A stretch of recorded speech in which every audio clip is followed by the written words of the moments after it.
ኢራን የአሜሪካን ጥሪ ውድቅ አደረገች። ለድርድሩም 5 ከባድ ቅድመ ሁኔታዎችን አስቀመጠች። ካንሰሩ መቆረጥ አለበት፣ አሜሪካ ወደ ጦርነት ከመሄድ ውጭ ሌላ አማራጭ የላትም ብለዋል ትራምፕ። አፍሪካዊቷ ኡጋንዳ ወደ ጦርነቱ ልትገባ ነው። ዩክሬን የሩሲያን ነዳጅ ማዕከል አጋየች። ሩሲያ የሊብን ከተማ አነደደች። ኩዌት ነደደች። ዓለም አቀፍ አውሮፕላን ማረፊያዋም በሳት ጋየ። አሜሪካ የካርግ ደሴትን ልትቆጣጠር ነው። ኢራን በድብቅ እየተደራደረች ነው አሉ ዶናልድ ትራምፕ። ይህ ኢትዮጵያ ሚዲያ ነው።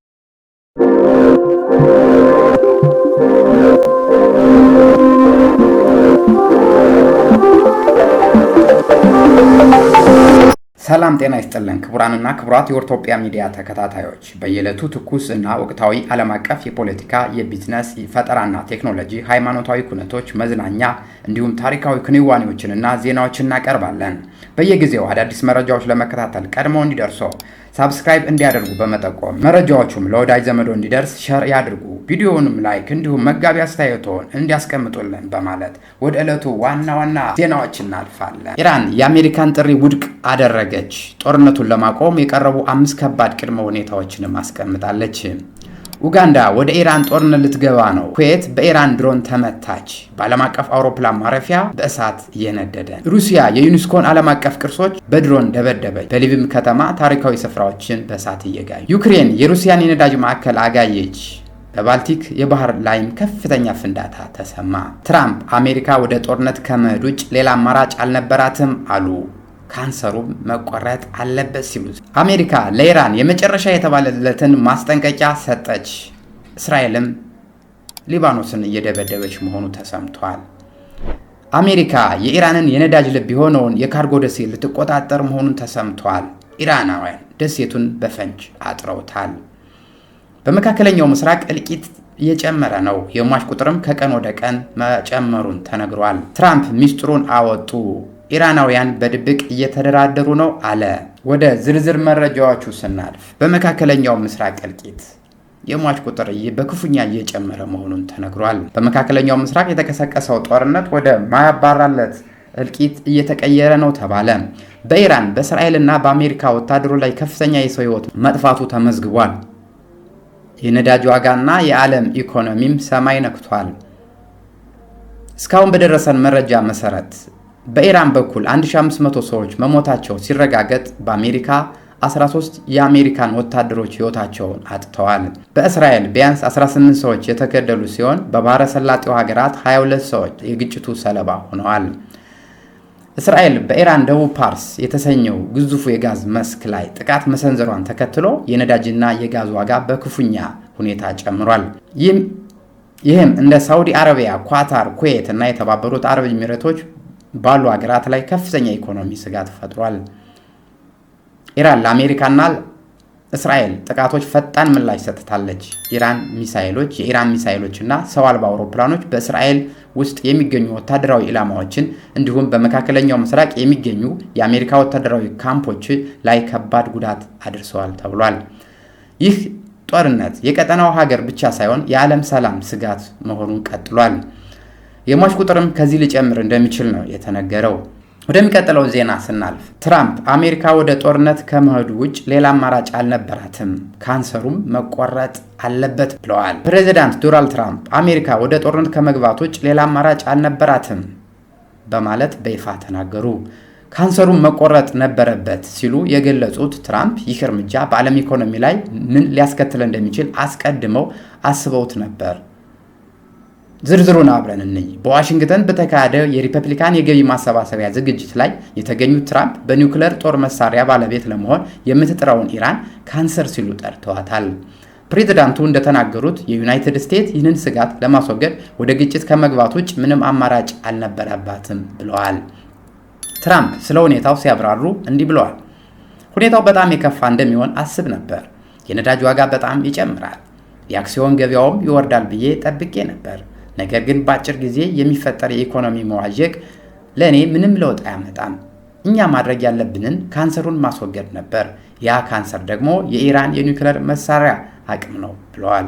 ይሁን እንጂ ነገሮቹ ትራምፕ ከፈሩት ተቃራኒ እየሄዱ ይመስላል። ጦርነቱ ከተጀመረ በኋላ በበርካታ አጋጣሚዎች የ$1000 ወሳኝ ምዕራፍ አልፎ የነበረው የነዳጅ ዋጋ ባለፈው ሮብ በ5% ቅናሽ አሳይቶ ወደ $94 መውረዱን ይታወቃል። ይህ ዓለም አቀፍ የገበያ ያልተጠበቀ እፎይታ ሰጥቶ ነበር።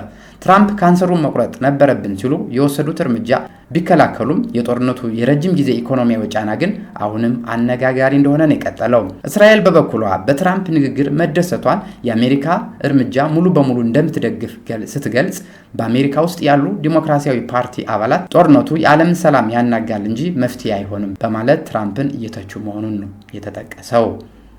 የመረጃ ምንጫችን ስካይ ኒውስ ነው። ወደ ሌላ መረጃ ስናልፍ አሜሪካ ለኢራን የመጨረሻ የተባለለትን ማስጠንቀቂያ ሰጠች። እስራኤልም ሊባኖስን እየደበደበች መሆኑ ተነገረ። የመካከለኛው ምስራቅ ውጥረት አደገኛ ደረጃ ላይ ደርሷል። አሜሪካ ለኢራን ሽንፈትን ተቀበይ ካልሆነ ግን ከባድ ምት ይጠብቅሻል ስትል የመጨረሻ ማስጠንቀቂያ ሰጠች። በሌላ በኩል እስራኤል በሊባኖስ ላይ ጥቃቷን አጠናክራለች። ዋሽንግተን ለቴህራን ባስተላለፈው መልእክት ኢራን ሽንፈቷን አምና ንግግር ካልጀመረች ከምንጊዜውም በላይ በከፋ ሁኔታ እንደምትመታ አስጠንቅቃለች። ሆኖም ቴህራን የቀረበላትን ድርድር ጥሪ ውድቅ በማድረግ ትግላችን ቀጥላለን ስትል ምላሽ ሰጥታለች። በዚህ ምክንያት የኢራን ሚሳኤሎች በማዕከላዊና በሰሜን እስራኤል ላይ ጥቃት እየሰነዘሩ ይገኛል። ጠቅላይ ሚኒስትር ቤንያሚን ኔታንያሁ እስራኤል በደቡብ ሊባኖስ የመከላከያ ቀጠና እያሰፋች መሆኑን በይፋ ተናግረዋል። የእስራኤል ጦርም በሊባኖስ ላይ ከባድ ድብደባ እያካሄደ ይገኛል። ይህ እርምጃ ቀጠናዊ ጦርነቱን ይበልጥ ሊያባብሰው ይችላል የሚል ስጋት ነው የፈጠረው። የሆርሙዝ የባህር ዳርቻ መዘጋት ከፍተኛ ኢኮኖሚያዊ ቀውስ ያስከትላል በሚል ስጋት በርካታ የአረብ ሀገራት ወደ እርምጃ ገብተዋል። ባህሬን፣ ኩዌት፣ ሳውዲ አረቢያ እና የተባበሩት አረብ ኤሚሬቶች ከኢራን የሚተኮሱ ሚሳኤሎችና ሰው አልባ አውሮፕላኖችን በመጥለፍ ላይ መሆናቸውን ተሰምቷል። ዓለም አቀፍ ኃይሎች ግጭቱን ለማርገብ ጥረት ቢያደርጉም ሁኔታው ግን ወደ ለየለት ጦርነት እያመራ ይመስላል። የአረብ ሀገራት ከአሜሪካ ጎን መቆማቸው በኢራን ላይ ተጽዕኖ ይኖረው ይሆን? እስኪ መጨረሻውን አብረን እንየው። ወደ ሌላ መረጃ ስናልፍ ትራምፕ ሚስጥሩን አወጡት። ኢራን በድብቅ እየተደራደረች ነው፣ የባህር ኃይሏም ወድሟል ማለታቸው አነጋጋሪ ሆኗል። ፕሬዚዳንት ዶናልድ ትራምፕ ዛሬ በሰጡት መግለጫ ኢራን በድብቅ ከአሜሪካ ጋር ድርድር መጀመሯን ገለጹ። ነገር ግን ቴህራን ይህንን ለመናገር ለምን ፈራች? በሌላ በኩል አሜሪካ ማዕከላዊ እዝ በኢራን ላይ ስላደረሰው ከባድ ጥቃት አዳዲስ መረጃ አውጥተዋል። ትራምፕ ሮብ ዕለት እንደተናገሩት የኢራን ባለስልጣናት ከአስተዳዳሪዎቹ ጋር ድርድር ጀምረዋል። ሆኖም ቴህራን በሀገር ውስጥ ሊነሳ የሚችለውን አጻፋዊ ምላሽ በመፍራት ድርድሩን በይፋ ለመቀበል ፈርታለች ብለዋል። ትራምፕ አክለው ሚዲያዎች አሜሪካ የተሸነፈች አስመስለው ያወራሉ፣ እውነታው ግን እኛ እያጠፋናቸው ነው ሲሉ ተደምጠዋል። ትራምፕ የኢራንን ወታደራዊ አቅም ዝቅ አድርገው በመመልከት አሁን ምንም አይነት የባህር ኃይል የላቸውም፣ ምንም ነገር የላቸውም ሲሉ ነው የገለጹት። ይህ መግለጫ የአሜሪካ ጥቃት የኢራንን የባህር ኃይል ሙሉ በሙሉ ሽባ ማድረጉን የሚያመለክት ነው። የአሜሪካ ማዕከላዊ እዝ አዛዥ በኤክስ ገጻቸው በለጠፉት መረጃ ባለፈው አንድ ወር ብቻ አሜሪካ በኢራን ውስጥ ከ10,000 በላይ ወታደራዊ ኢላማዎችን መትታ ማውደሟን አረጋግጠዋል። መረጃ ምንጫት ኢራን ኢንተርናሽናል ነው። ወደ ሌላ መረጃ ስናልፍ ኢራን የአሜሪካን ጥሪ ውድቅ አደረገች። ጦርነቱን ለማቆም የቀረቡ 5 ከባድ ቅድመ ሁኔታዎችንም አስቀምጣለች። ፕሬዚዳንት ትራምፕ ኢራንን በድብቅ እየተደራደረች ነው ቢሉም የኢራን መንግስት ሚዲያ ግን ተቃራኒውን መረጃ ይፋ አድርጓል። ቴህራን የአሜሪካን የተኩስ አቁም ጥሪ ውድቅ ማድረጓንና ጦርነቱን ለማቆም የራሷ ከባድ ቅድመ ሁኔታዎች ማስቀመጧን ተሰምቷል። የኢራኑ ፕሬስ ቲቪ አንድ ከፍተኛ ባለስልጣን ጠቅሶ እንደዘገበው ኢራን አሜሪካ ያቀረበቻቸውን ከመጠን በላይ የሆነ የድርድር ሀሳብ ሙሉ በሙሉ ውድቅ አድርጋለች ነው ያሉት። ባለስልጣኑ ሲናገሩ ኢራን ጦርነቱን የምታቆመው የራሷ ሁኔታ ሲሟሉና እሷ ስትወስን ብቻ ነው ያሉት። ከዚህ በፊት ምንም አይነት ድርድር አይኖርም ብለዋል። ኢራን ጦርነቱን ለማቆም የሚከተሉትን ነጥቦች በቅድመ ሁኔታ አስቀምጣለች። አንደኛ፣ ጥቃትና ግድያው በአስቸኳይ እንዲቆም፣ አሜሪካና እስራኤል የሚያካሂዱትን ማንኛውም ወታደራዊ እርምጃዎች እንዲያቆሙ። 2, ለወደፊቱ መሰል ግጭቶች እንዳይከሰቱ ግልጽ ዋስትና ለኢራን እንዲሰጧት። 3, በጦርነቱ ምክንያት ለደረሰባት ውድመት አሜሪካ የጦርነት ኪሳራ እንድትከፍል። 4, ኢራን በሆርሙዝ የባህር ዳርቻ ላይ ያላትን ሙሉ ስልጣን እውቅና በአሜሪካ እንዲሰጣት። 5, በሁሉም ግንባሮች ውጊያ እንዲቆም፣ ግጭቱ ባለባቸው ቀጠናዎች ሁሉ ሰላም እንዲወርድ በማለት አስቀምጠዋል። ሮይተርስ እንደዘገበው ፓኪስታን የአሜሪካን የሰላም ሐሳብ ለቴህራን አቅርባለች። የወደፊቱ ድርድሮች ቢጀመሩም እንኳን ፓኪስታን ወደ ቱርክ ለውይይቱ መድረክ ሊሆኑ እንደሚችሉ ፍንጮች እየታዩ ነው። ነገር ግን ኢራን ቅድመ ሁኔታዎቹ ካልተሟሉ የመከላከያ እርምጃዬን እቀጥላለሁ በማለት አቅሟን አጠንክራለች። ትራምፕ በበኩላቸው ግን ፈርተው ነው አሉ። እውነቱ ምንድነው? ፕሬዚዳንት ትራምፕ የኢራን መሪዎች ከአሜሪካ ጋር እየተደራደሩ መሆናቸው ለመቀበል ፈርተዋል ሲሉ ነው ያስተባበሉት። በሌላ በኩል ኢራን በውጭ ጉዳይ ሚኒስቴር የመደራደር ፍላጎት የለንም ማለታቸውን አስተባብለዋል። ፕሬዚዳንት ዶናልድ ትራምፕ የኢራን ባለስልጣን በይፋ ድርድሩን ለመቀበል የፈሩት በሀገራቸው ውስጥ ያለውን ተቃውሞ መፍራት ነው ብለዋል።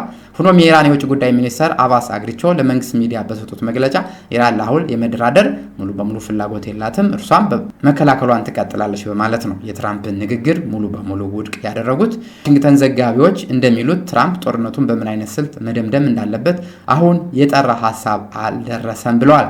ኢራን ከአሜሪካ ባለ 15 ነጥብ የሰላም እቅድ እንደደረሳት ተረጋግጧል። ቴህራን እቅዱን መጀመሪያ ላይ ውድቅ ብታደርገውም ውጭ ጉዳይ ሚኒስትሯ አርጊቼ ግን አቋም መውሰድ ካስፈለገ በእርግጠኝነት ወስነናል በማለት ለወደፊቱ በር ከፍቷል ነው ያሉት። ወደ ሌላ ዜና፣ ኩዌት በኢራን ድሮን ተመታች። ዓለም አቀፍ አውሮፕላኑ ማረፊያ የነዳጅ ዲፖ በእሳት እየነደደ መሆኑን ተሰምቷል። የኢራን ወታደራዊ እርምጃ አድማሱን በማስፋት በአሜሪካ ወዳጅ ሀገራት ላይ ጥቃት ማሰንዘሩን ጀምሯል። በኩዌት ዓለም አቀፍ አውሮፕላን ማረፊያ የሚገኘውን የነዳጅ ዲፖ በድሮን ተመትቶ በከፍተኛ እሳት ጭስ እየታየ መሆኑን ነው የተነገረው። የመረጃ ምንጮቻችን ኩዌት ታይምስ እና ኢራናስ እንደዘገቡት ከሆነ በጥቃቱ ምክንያት በኩዌት አውሮፕላን ማረፊያ ውስጥ የሚገኙ የነዳጅ ማከማቻ ዲፖዎች ላይ ከባድ ፍንዳታ ደርሷል። በስፍራው ከፍተኛ ጭስና እሳት እየታየ ሲሆን አደጋ ጊዜ ሰራተኞች እሳቱን ለመቆጣጠር እየታገሉ መሆኑን ነው የገለጸው። ጥቃቱ የተፈጸመው ከኢራን በተነሳ ድሮን እንደሆነ ተገምቷል። ይህ እርምጃ ኢራን በአሜሪካ ወዳጆች ላይ እርምጃ ወስዳለሁ ስትል የቆየችውን ማስጠንቀቂያ በተግባር እያሳየ መሆኑን ነው ያሳየው። ይህ ጥቃት በኩዌት ብቻ ሳይሆን በሌሎች የባህረ ሰላጤው ሀገራት ላይም ከፍተኛ ድንጋጤ ፈጥሯል። የነዳጅ ማከማቻዎችን ኢላማ ማድረጋቸው የዓለም የነዳጅ ዋጋ ይበልጥ ሊያናጋ እንደሚችል ነው እየተነገረ ያለው። ወደ ሌላ መረጃ ስናልፍ አሜሪካ የኢራንን የነዳጅ ልብ የሆነችውን የካርግ ደሴት ልትቆጣጠር ነው። ኢራን ደሴቱን በፈንጅ አጥረዋለች። አሜሪካ የኢራንን የኢኮኖሚ ጀርባ አጥንት የሆነችውን የካርግ ደሴት ለመቆጣጠር ወታደራዊ ዝግጅት እያደረገች መሆኑን ተሰምቷል። ኢራንም በበኩሏ ደሴቱን በፈንጅ እና በሚሳኤል እያጠረች ትገኛለች። የቀጥታ የምድር ላይ ውጊያ ሊጀመር መሆኑን ማሳያ ነው ተብሏል። የካርግ ደሴት ለኢራን ተራ ቦታ አይደለችም። የሀገሪቱ 90% ድፍድፍ ነዳጅ ለዓለም ገበያ የምታከፋፍለው ወሳኙ የፋርስ ባህረ ሰላጤ የነዳጅ ማዕከል መሆኗን ነው የሚታወቀው። ይቺን ደሴት ማጣት ማለት ለኢራን መንግስት ገቢ ምንጭ ማድረግ ማለት ነው የተባለው። ስለዚህም ነው አሜሪካ ደሴቱን እንደ ዋነኛ መደራደሪያ ነጥብ የያዘቻት። እንደ ሲሲኤንኤ ዘገባ ኢራን አሜሪካ ደሴቱን ለመቆጣጠር ኦፕሬሽን ልታካት ትችላለች በሚል ስጋት ከፍተኛ ጥበቃ እያደረገች ነው ተብሏል። በመቶዎች የሚቆጠሩ ጸረ ሰው እና ጸረ ታንክ ፈንጂዎችን በደሴቱ ዳርቻ ተከበዋል ነው የተባለው። በትከሻ የሚተኮሱ የምድር ወይም አየር ሚሳኤሎችን በብዛት ተሰማርተዋል ተብሏል። ተጨማሪ የእግረኛ ጦር ደሴቱን እንዲጠብቅ ትልቅ ትዕዛዝ ተሰጥቷል ነው የተባለ። በሌላ በኩል አሜሪካ በሺዎች የሚቆጠሩ የባህር ኃይል ወታደሮች እና ታዋቂው የ82ኛው የአየር ወለድ ክፍለ ጦር ወደ ቀጠናው ማስገባቷ ይታወሳል። ምንም እንኳን የምድር ጥቃት ለመሰንዘር በይፋ የተወሰነ ነገር ባይሆንም አሜሪካ ወታደራዊ እቅድ አውጪዎች ካርግ ደሴት ዋነኛው ኢላማ አድርገው ይወስዷታል ነው የተባለው። የመረጃ ምንጫችን ሲሲኤንኤን ነው። ከመካከለኛው ምስራቅ ስንወጣ ዩክሬን የሩሲያን የነዳጅ ማዕከል ማጋየቷ ተሰምቷል። በባልቲክ የባህር ላይ ከፍተኛ ፍንዳታ ታይቷል ነው የተባለው። ዛሬ ሌሊት የዩክሬን በሩሲያ ላይ እጅግ አስደንጋጭ ጥቃት ሰንዝራለች። ስልታዊ ጠቀሜታ ያለው በቀን ከ7000 በርሜል ነዳጅ የሚያስተናግደው የሩሲያ ሱስት ሉጋ ወደብ በድሮን ተመትቶ በእሳት ጋይቷል ነው የተባለው። የሩሲያ የነዳጅ ኤክስፖርትም አደጋ ላይ እንደወደቀ እየተነገረ ነው። በባልቲክ ባህር ላይ የሚገኘው የሩሲያ ዋነኛው የኃይል ማከማቻ የሆነው የኖቫቲክ መሰረተ ልማት የዩክሬን ድሮኖች ኢላማ ሆኗል ተብሏል። በጥቃቱ ምክንያት ድፍድፍ ነዳጅ እና የነዳጅ ውጤቶች ያሉባቸውን ግዙፍ ጋኖች ተመትተው በከፍተኛ ቃጠሎ ተከስቷል ነው የተባለው። በቦታው የሚመጣው ጥቁር ጭስ ከፊንላንድ ባህረ ሰላጤ ማዶ በግልጽ እየታየ ሲሆን ነው እንግዲህ የዓይን እማኞችን ጠቅሶ የዘገበው። በወደቡ ላይ ያሉ እንቅስቃሴዎች ሙሉ በሙሉ እንዲቆሙ ተደርገዋል ተብሏል። የዩክሬን የጸጥታ አገልግሎት ጥቃቱን ማረጋገጡን የገለጹት ምንጮች ይህ እርምጃ የሩሲያን የኃይል ኤክስፖርት ገቢ ለማስተጓጎል የታለመ የዓመቱ ትልቅ የሌሊት ጥቃት መሆኑን ነው የተገለጸው። በሌላ በኩል የሊንጋርድ ግዛት ገዥ አሌክሳንደር ድሮጅንዲ ኮ ቃጠሎ መነሳቱ አምነው እስካሁን የደረሰ የሰው ህይወት ጉዳት አለመኖሩን እና በእሳት ለመቆጣጠር ጥረት የተደረገ እስካሁን የደረሰ የሰው ህይወት ጉዳት አለመኖሩንና እሳቱን ለመቆጣጠር ጥረት የተደረገ መሆኑን ነው ያስታወቁት። ይህ ጥቃት ሩሲያ ለጦርነቱ የምታውለውን የነዳጅ ገበያ እጅጉን ሊቀንስባት እንደሚችል ብሉምበርግና ሮይተርስ ዘግበዋል።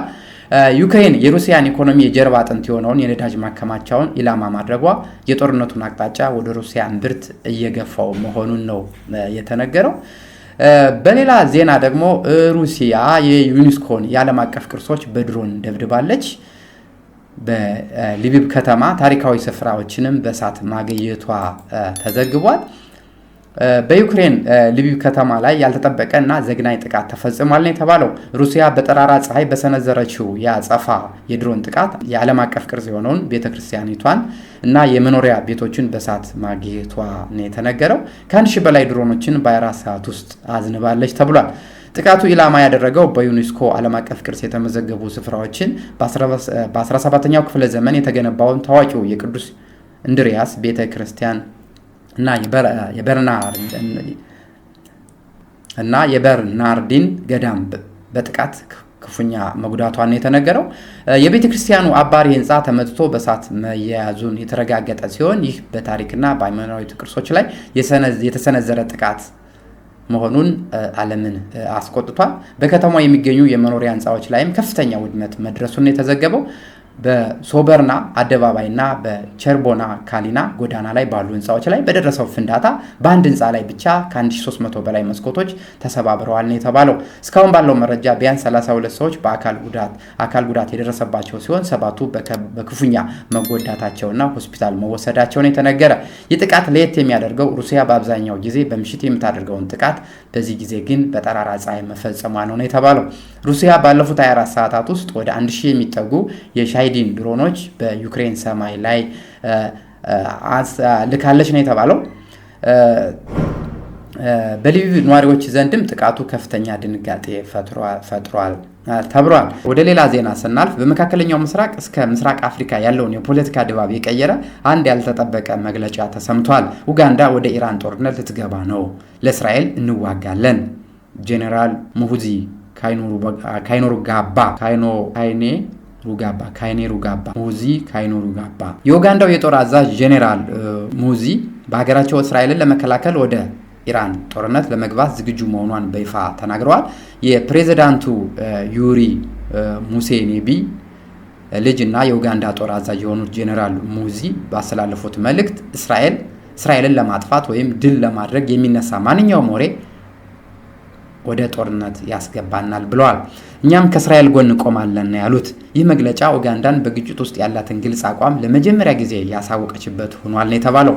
ኡጋንዳና እስራኤል ለየት ያለ የታሪክ ትስስር አላቸው ነው የተባለው። እንደ አውሮፓውያን አቆጣጠር በ1976 በቤንቴቢ አውሮፕላን ማረፊያ የታገቱ እስራኤላውያንን ለማስለቀቅ በተደረገው ኦፕሬሽን ወቅት አሁን የእስራኤሉ ጠቅላይ ሚኒስተር ቤንያሚን ኔታንያሁን ወንድም ዮናታን ኔታንያሁ ዘመቻውን ሲመራ መገደሉ ይታወሳል የተባለው። ባለፈው ወር ኡጋንዳ ለዮናታን መታሰቢያ የሚሆን ሐውልት እንደምታቆም ማስታወቋ የሁለቱም ሀገር ቁርኝነት ይበልጥ አድሶታል የተባለው። ይህ የኡጋንዳ ውሳኔ የኢራንና የእስራኤልን ግጭት ከመካከለኛው ምስራቅ አልፎ ወደ አፍሪካ ሀገራት እየተስፋፋ መሆኑን ነው ያሳየው። ኡጋንዳ ያላትን ወታደራዊ አቅምና ምስራቅ አፍሪካ ያላትን ተጽዕኖ የጦርነቱን መልክ ባልተጠበቀ አቅጣጫ ሊቀይር ይችላል ተብሎም ተሰግቷል።